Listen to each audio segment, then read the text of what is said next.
Perhatikan.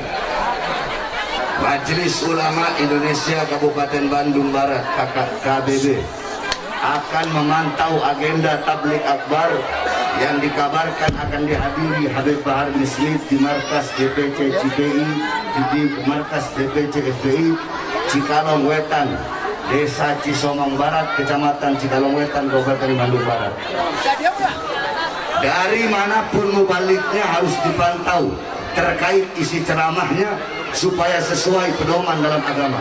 Intinya isi ceramah jangan memprovokasi, ujar Ketua MUI KBB Muhammad Ridwan saat dihubungi. Ridwan mengatakan pemantauan agenda tersebut akan dilakukan perwakilan MUI Bandung Barat karena pengawasan terkait pelaksanaan kegiatan tersebut juga menjadi tanggung jawab MUI. Tablik akbar itu harus menyejukkan orang, patokannya rahmatan lil alamin, jangan yang lain katanya. Wakil MUI mana? Yang dari MUI mana? Berdiri. Antum dari MUI? Antum dari MUI ya? Nanti sampaikan apa ceramah saya kepada ketua MUI. Saya ajarkan kepada mereka seperti apa rahmatan lil alamin. Subhanallah walhamdulillah wa la ilaha illallah.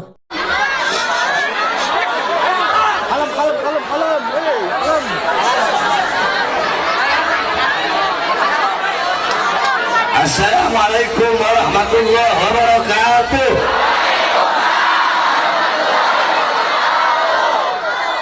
Alhamdulillahil ahad wassalatu wassalam ala man fis sama ismuhu Ahmad wa fil ardi ismuhu Muhammad wa ala alihi wa sahbihi wa ba'd. Yang saya cintai, yang saya muliakan, para alim ulama, para habaib, para kiai, para asatid, para tokoh masyarakat, para aparat pemerintah, wabil khusus guru kita Al-Habib Habibana Zaki Al-Idrus, beserta yang saya cintai, yang saya muliakan, segenap panitia daripada peringatan Maulid Nabi besar Muhammad sallallahu alaihi wasallam, beserta seluruh hadirin hadirat, bapak-bapak, ibu-ibu, khususnya para pemuda-pemudi umat baginda Nabi besar Muhammad yang selalu dimuliakan oleh Allah Subhanahu wa taala. Saya sudah bilang berkali-kali, kalau mengundang saya ceramah, saya ini orangnya nggak bisa diatur. Kalau MUI mau ngatur saya ceramah, suruh MUI-nya yang ceramah, jangan saya. Kalau polisi atau tentara atau aparat pemerintah siapapun mau ngatur saya ceramah, jangan saya ceramah. Mereka aja suruh naik atas panggung ceramah sini. Terus MUI bilang ceramahnya harus rahmatan lil alamin. Nanti saya ajarkan MUI seperti apa tuh rahmatan lil alamin. Allahu Akbar. Sayang si Ridwan ini yang ngomong di berita nggak datang, si ketua MUI-nya langsung. Harusnya langsung ketua MUI-nya datang. Tetap kami akan pantau, kami akan pantau. Kalian pantau nggak karaokean itu? MUI. Kalian pantau nggak itu acara-acara konser-konser? MUI pantau nggak? Kemana kalian?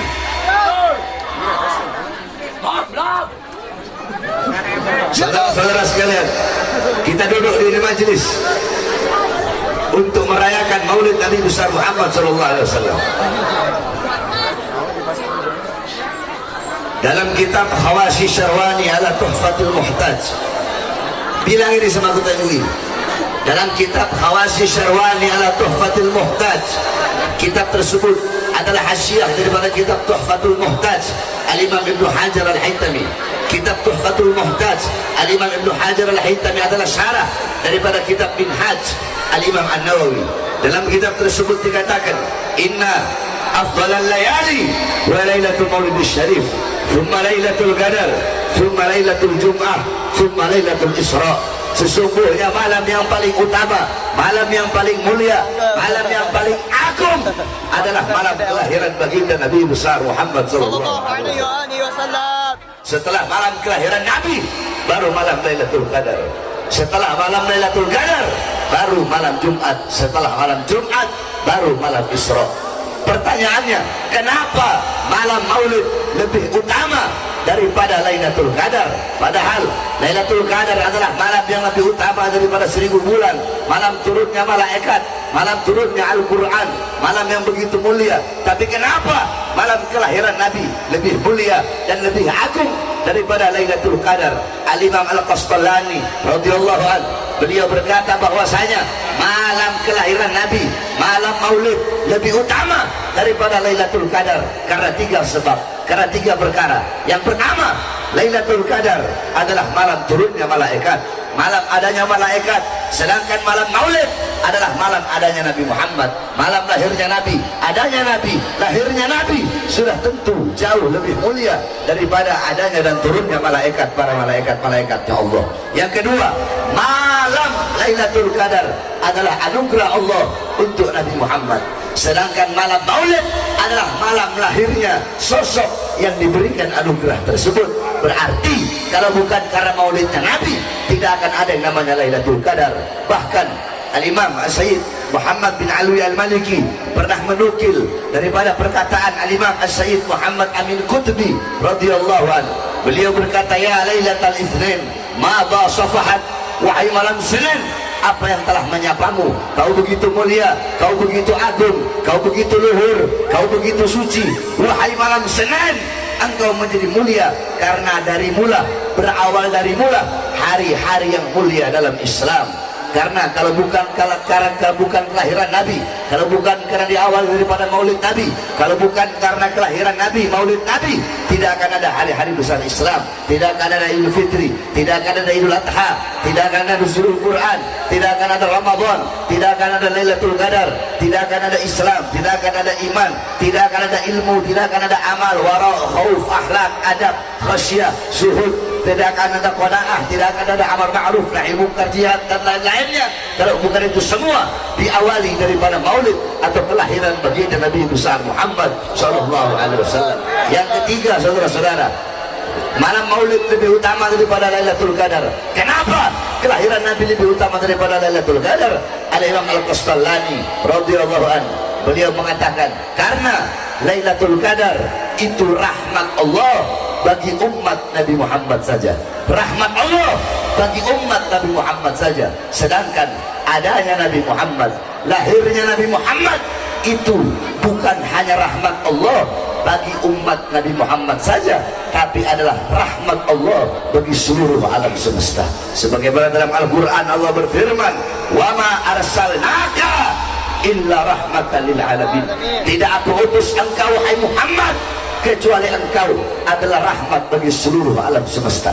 Lailatul Qadar itu hanya rahmat Allah bagi umat Nabi Muhammad saja, sedangkan Nabi Muhammad adalah rahmat Allah bagi seluruh alam semesta, seluruh makhluk, bagi seluruh manusia, bukan hanya umat Nabi Muhammad sallallahu alaihi wasallam. Oleh karenanya kita duduk di sini, bergembira di sini, kita duduk merayakan Maulid. Kenapa? Karena bergembira dengan rahmat Allah Subhanahu wa taala. Sebagaimana dalam Al-Qur'an Allah berfirman, "Qul bi fadlillah wa bi rahmati fabidzalika falyafrahu." Katakanlah, dengan karunia Allah dan dengan rahmat Allah, maka dengan karunia dan rahmat tersebut falyafrahu, hendaklah mereka bergembira.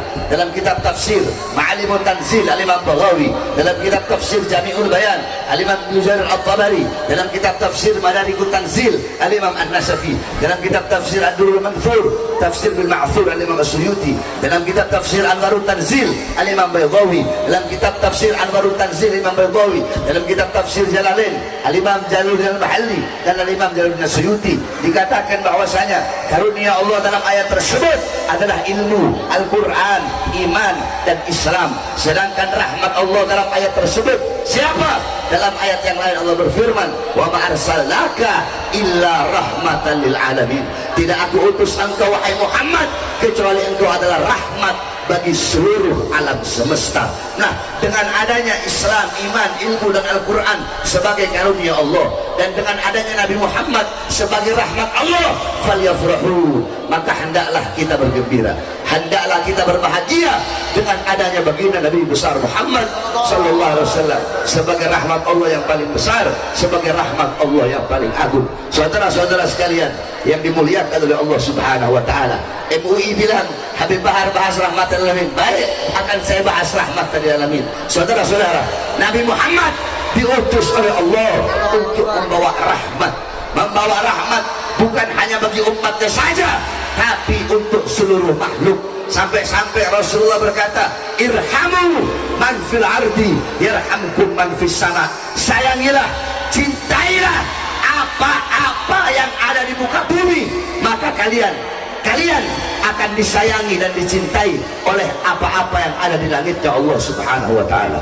Saudara-saudara, apa-apa yang ada di bumi, Nabi Muhammad SAW menyampaikan bukan cintailah sesama kalian yang beriman, cintailah sesama kalian yang Islam, bukan hanya itu, atau cintailah kalian sesama manusia, bukan, tapi Nabi Muhammad mengatakan irhamu man fil ard, cintailah, sayangilah apa saja, siapapun yang ada di muka bumi ya Allah.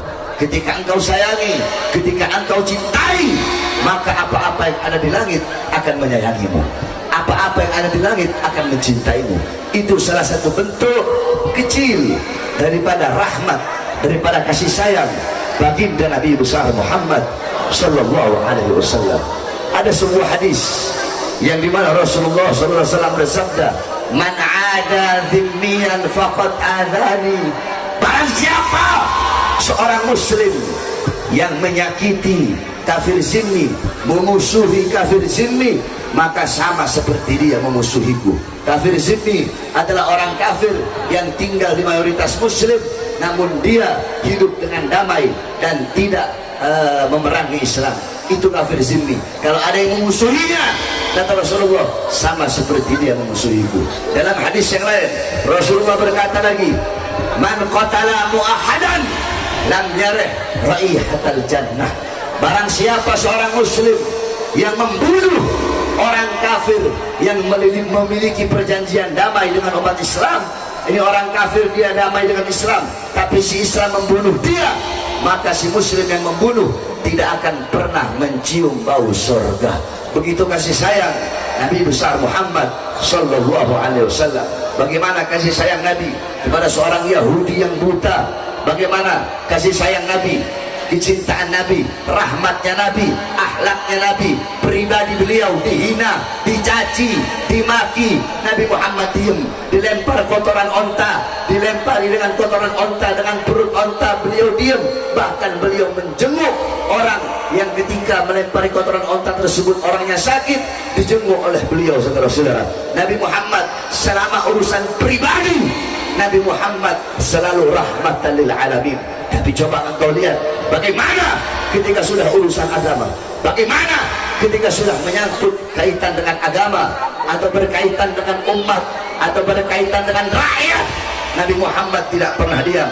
Bagaimana dengan hadis yang dimana Nabi Muhammad SAW pernah bersabda, man li Ka'ab ibn Ashraf, man li Ka'ab ibn Ashraf faqad adallahu wa rasul.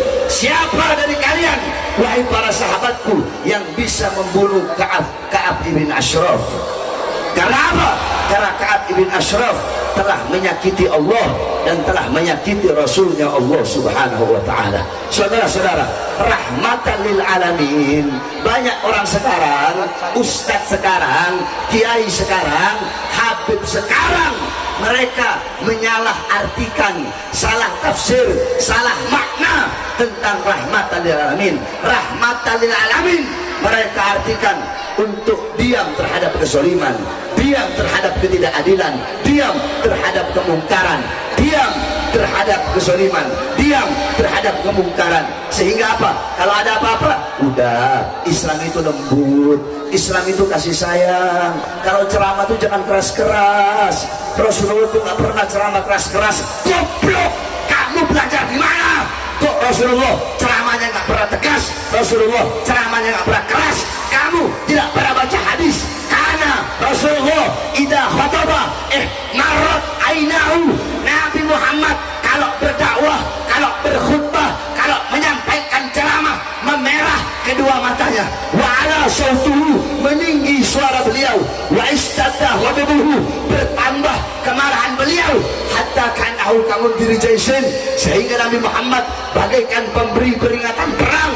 Sabbahakum masahakum, pagi ini kalian akan diserang, sore ini kalian akan diserang. Seperti itulah Nabi Muhammad kalau berkhutbah, saudara-saudara.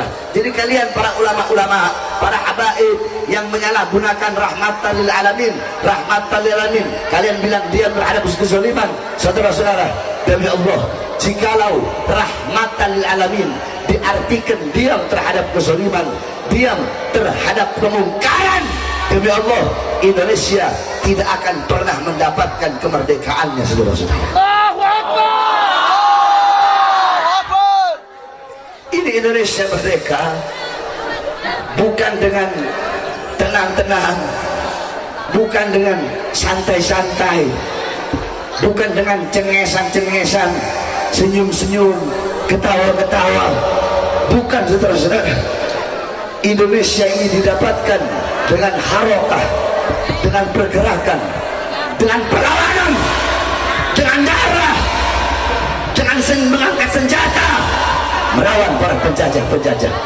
Tidakkah kalian lihat bagaimana Bung Tomo ketika Inggris akan menyerang Surabaya, ketika Inggris akan mengambil senjata para anak-anak yang ada di Surabaya, Bung Tomo pergi kepada Kiai Haji Hasyim Asy'ari, pendiri Nahdlatul Ulama. Wahai Kiai, bagaimana ini? Besok Inggris akan datang untuk mengambil senjata mereka.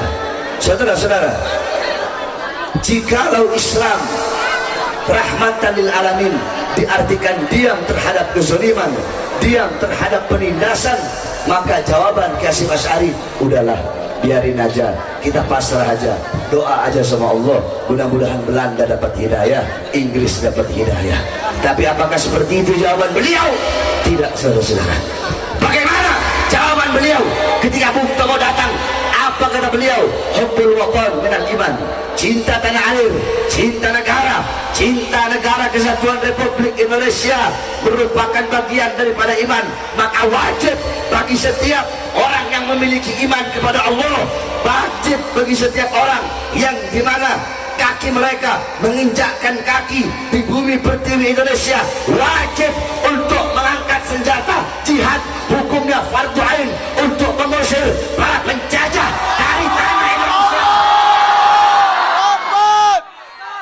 Kalau rahmatan lil alamin diartikan diam terhadap kezaliman, diam terhadap penindasan, diam terhadap kemungkaran, maka Indonesia tidak akan pernah mendapatkan kemerdekaannya. Betul?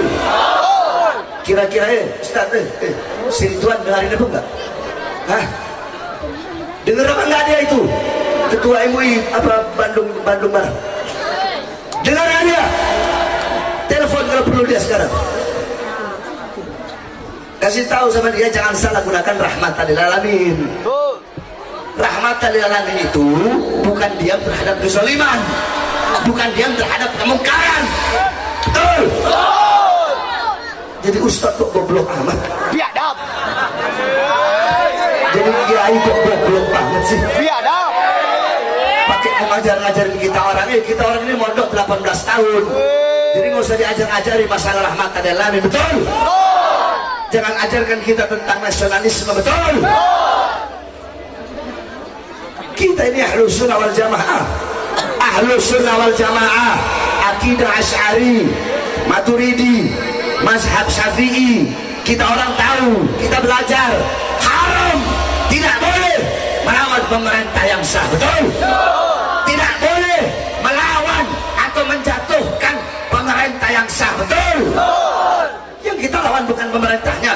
Terus apa yang kita lawan? Yang kita lawan kezalimannya, yang kita lawan ketidakadilannya, yang kita lawan kemungkarannya, yang kita lawan kebijakan-kebijakan pemerintah yang menguntungkan asing dan menyengsarakan rakyat, sehingga kita rakyat Indonesia menjadi budak di tanah air kita sendiri. Itu yang kami perjuangkan, para pemuda-pemudi Islam, selama kedua mata kami masih terbuka untuk melihat kemungkaran para pemerintah, maka selama itu kami akan tegak berdiri melawan pembungkaman, melawan kezaliman, melawan ketidakadilan pemerintah sampai titik darah. Semua yang hadir di sini siap lawan kezaliman, siap lawan kezaliman, siap lawan kebongkaran, siap lawan ketidakadilan. Allahu Akbar.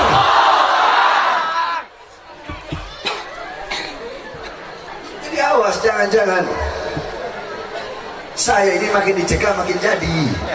Jangan ngatur-ngatur saya. Jangan.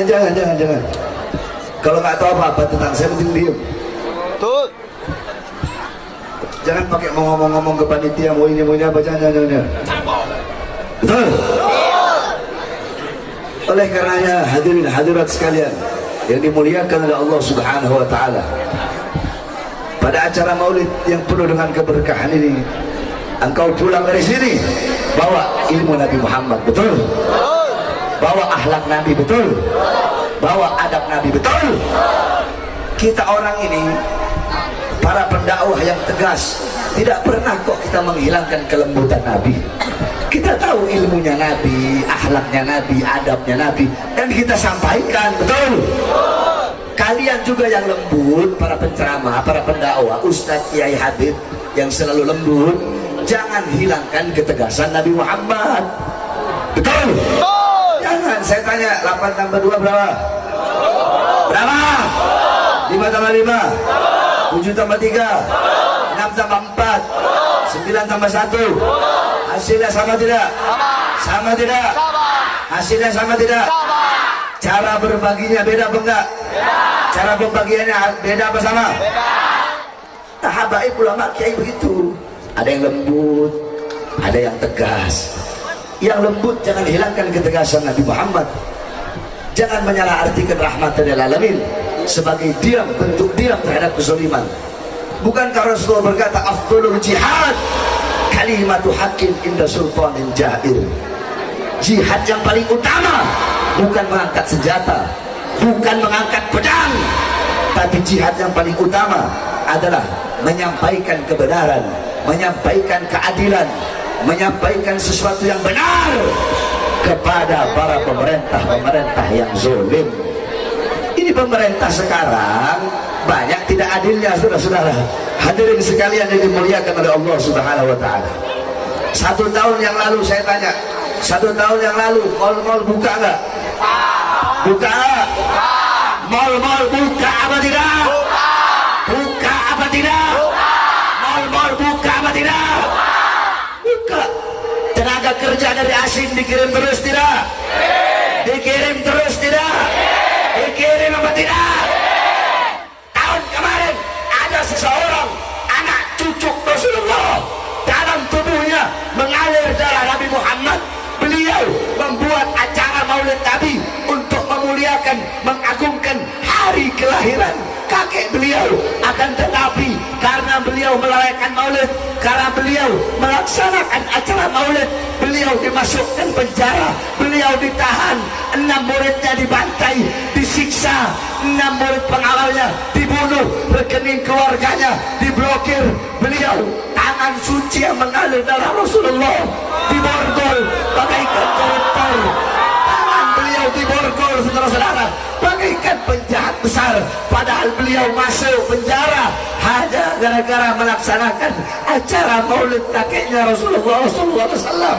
Demi Allah, tidak ada di dalam sejarah dunia, dalam sejarah muka bumi, apalagi Indonesia yang mayoritas Ahlus Sunnah wal Jamaah, tidak ada satupun habib yang ditangkap, yang dimasukkan penjara karena merayakan maulid, kecuali ada Habib Rizik bin Hussein bin Syihab. Tangan beliau diborgol kayak koruptor. Koruptor dibiarkan, saudara. Koruptor tangannya telah diborgol. Beliau masuk penjara karena merayakan maulid, tangannya diborgol bagaikan koruptor, bagaikan gembong narkoba, bagaikan penjahat besar, bagaikan mafia besar. 6 pengawalnya dibantai, kukunya dilepas, ditembak, kemaluannya dibakar. Saya tanya, adil apa tidak? Adil apa tidak? Zalim apa tidak? Zalim apa tidak? Zalim apa tidak? Itu yang kita lawan, saudara. Itu yang kita sampaikan.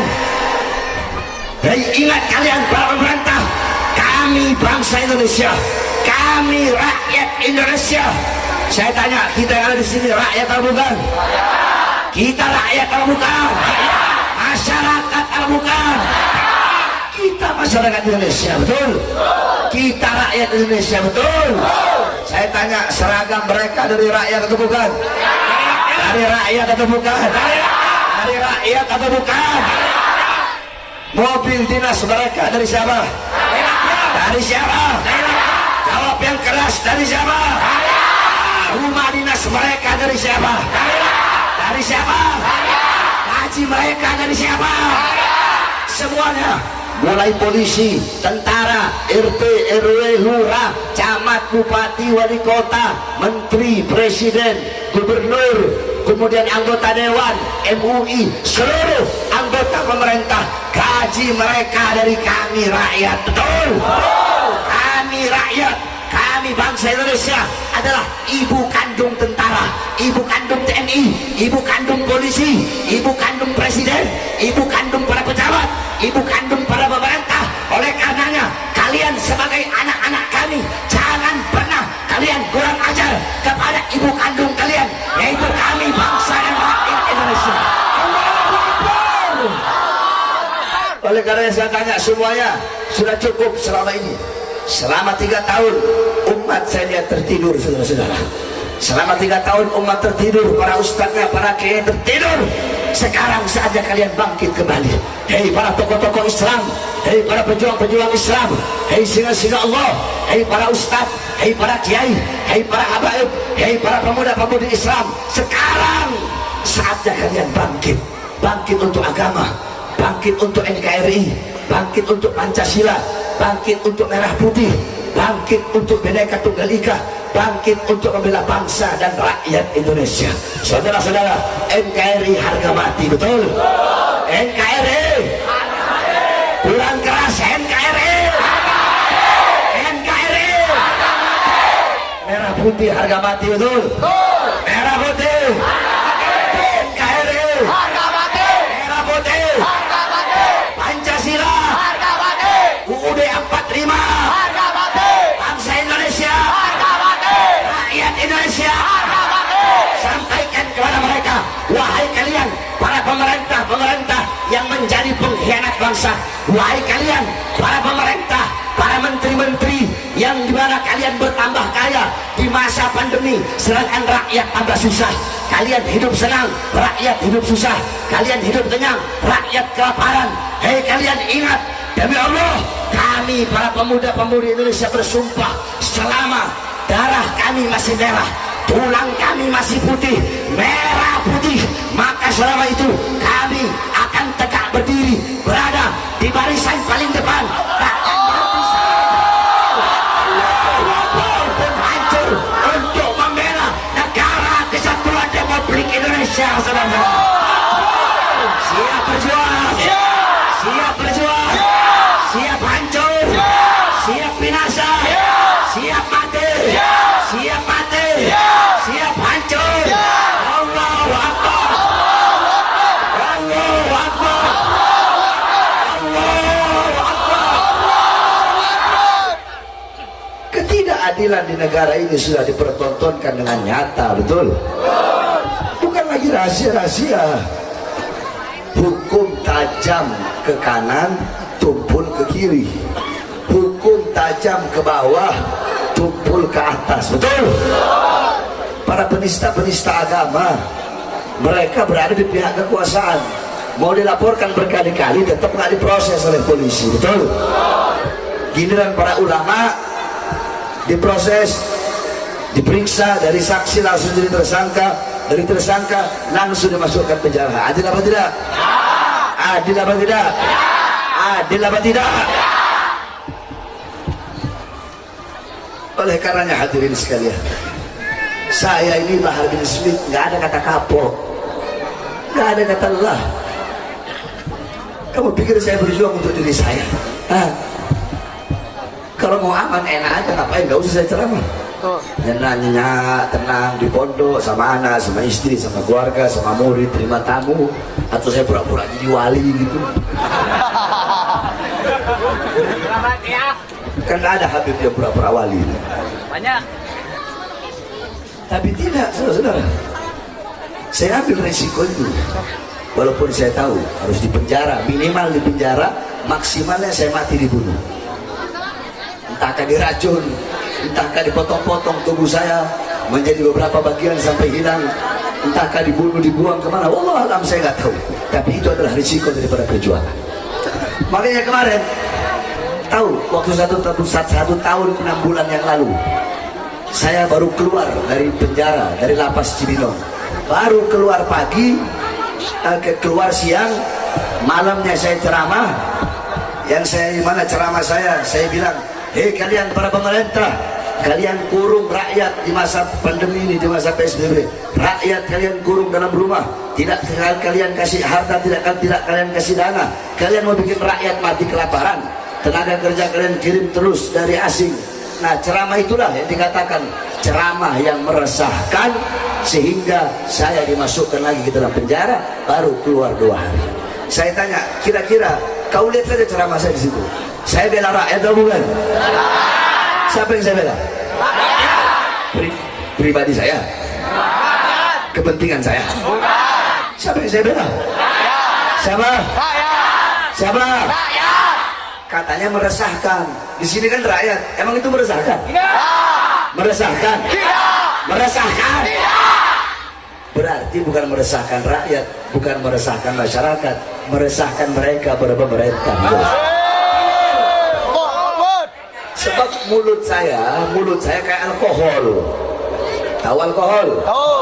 Alkohol kalau kena kulit ada luka, kena alkohol sakit nggak?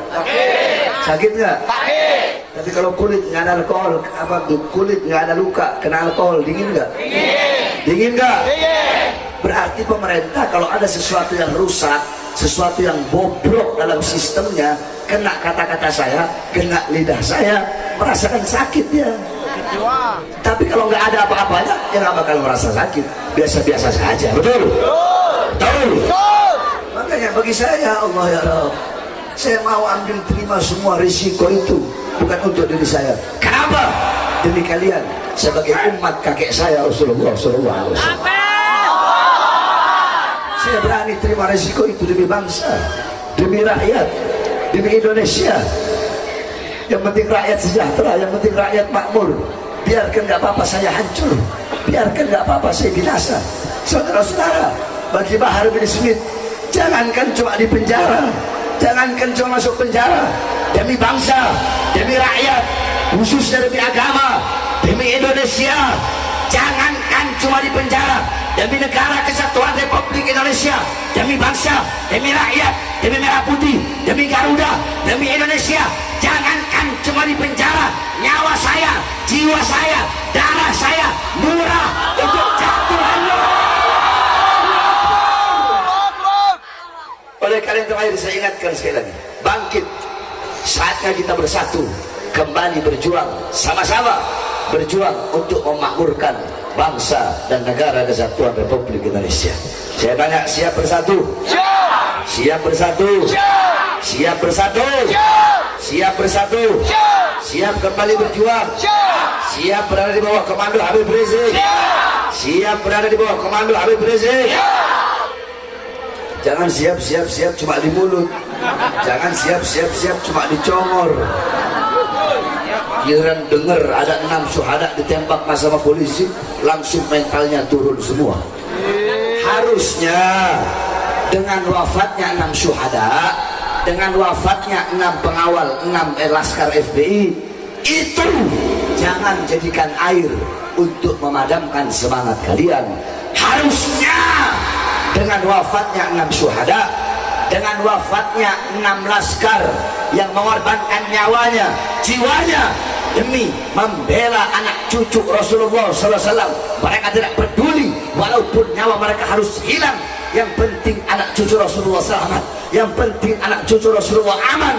Itu baru namanya cinta. Nah, dengan adanya kejadian wafatnya 6 syuhada tersebut, jangan jadikan air yang memadamkan semangat juang kalian.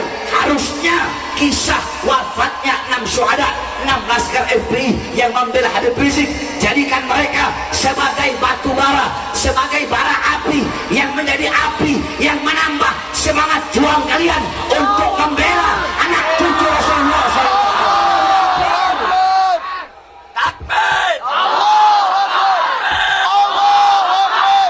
Sekali lagi, ingat wahai pemerintah, kami rakyat adalah ibu kandung kalian, betul? Uang kalian, senjata kalian, tank kalian, pesawat tempur kalian dari keringat kami para rakyat, betul?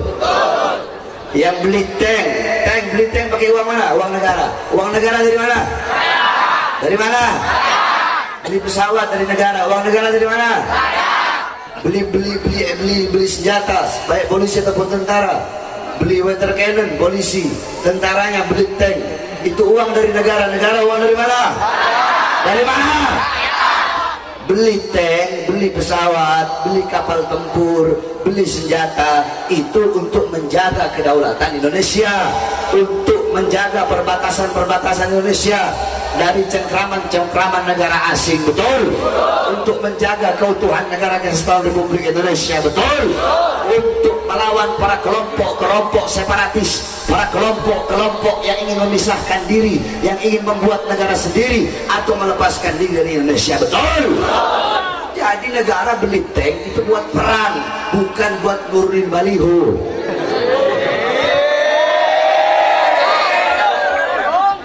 Ada nggak yang pakai tank buat turunin baliho? Ada nggak? Siapa? Siapa? Siapa? Siapa?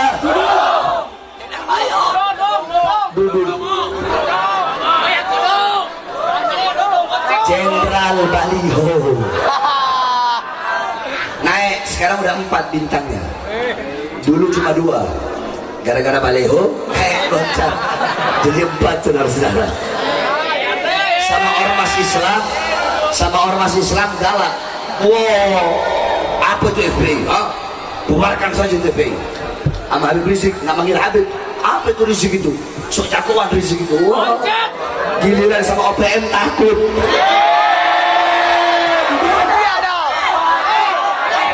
Duduk seruduk. Sama OPM, dia bilang apa? OPM itu saudara kita. Harus kita rangkul. Pernyataan seperti ini benar apa tidak? Benar. Harus dirangkul. Benar apa salah? Benar apa salah? Benar apa salah? Siapapun yang ingin menegakkan atau ingin membangun negara sendiri atau ingin melepaskan diri dari Indonesia, maka mereka adalah teroris, betul? OPM itu teroris. Berapa banyak prajurit-prajurit baik dari polisi ataupun dari tentara yang mereka bantai, banyak yang gugur, banyak prajurit-prajurit polisi, tentara dibunuh oleh OPM, dibantai oleh OPM, warga sipil dibantai oleh OPM, terus mau dirangkul sama Dudung. Salah besar. OPM bukan dirangkul, tapi mereka harus diperangi sampai ke akar-akarnya.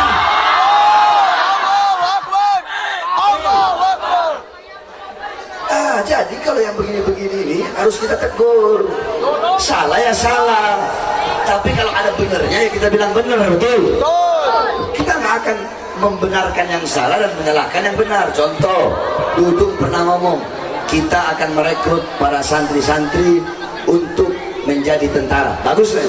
Bagus. Bagus nggak? Bagus. Dukung nggak? Dukung. Dukung nggak? Dukung. Kalau ada yang bagus darinya, yang baik darinya, kita ambil. Kita ambil. Tapi kalau ada yang nggak bener, kayak omongan Tuhan bukan orang Arab, mau saya bahas panjang lagi. Kamu lihat aja udah pernah saya bahas sebelum-sebelumnya. Nah, pernyataan-pernyataan seperti itu, kamu kalau tidak tahu agama, kalau goblok, kalau tolol dalam urusan agama, nggak usah sok tahu dalam urusan agama, betul? urus urusan yang menjadi urusanmu, lawan sana OPM sampai ke akar-akarnya. Gak usah mau sok-sokan cari muka terus mau bahas-bahas agama sampai nanti kamu bisa-bisa tersesat ke dalam lubang kemurtadan karena engkau menyamakan Allah dengan makhluk ciptaannya. Betul? Oleh karena yang mudah-mudahan dulu dapat hidayah. Pemerintah kita menjadi pemerintah yang baik. Pemerintah yang taat kepada Allah, yang patuh kepada Allah. Negara kita menjadi negara yang makmur, negara yang sejahtera, negara yang berwibawa, negara yang berdiri sendiri, negara yang tidak tunduk kepada negara-negara asing. Amin, amin ya rabbal alamin. Menjadi negara yang menjadi baldatun thayyibatun wa rabbul ghafur. Amin, amin ya rabbal alamin.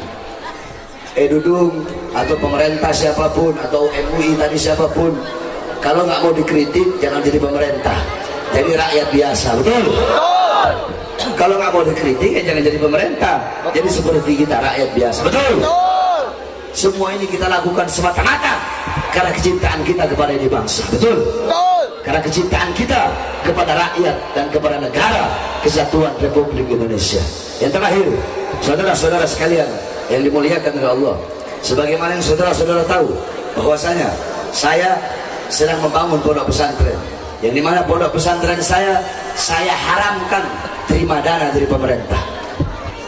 Saya nggak mau. Bukan berarti kalau ada pondok yang terima dana dari pemerintah salah, nggak salah. Pondok pesantren terima uang dari pemerintah nggak apa-apa, terima sumbangan dari pemerintah nggak apa-apa. Cuma kalau saya ikhtiar, saya berhati-hati, saya nggak mau. Kenapa? Sebagaimana Imam Ghazali bilang, wahai para ulama, jangan kau terima sepeser pun atau apapun yang datang dari para pemerintah. Kenapa? Walaupun kalian tahu itu halal, jangan kalian terima kalau bisa.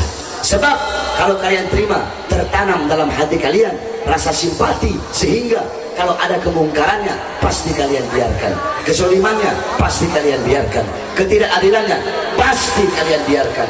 Ustadz, Kiai, Habib, itu pejabat salah, kenapa nggak ditegur? Nggak enak saya menegur. Kemarin pondok pesantren saya habis dikasih semen 1000 sak.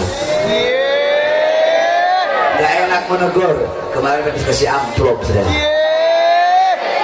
Nggak enak menegur, kemarin habis dikasih Rubicon saya.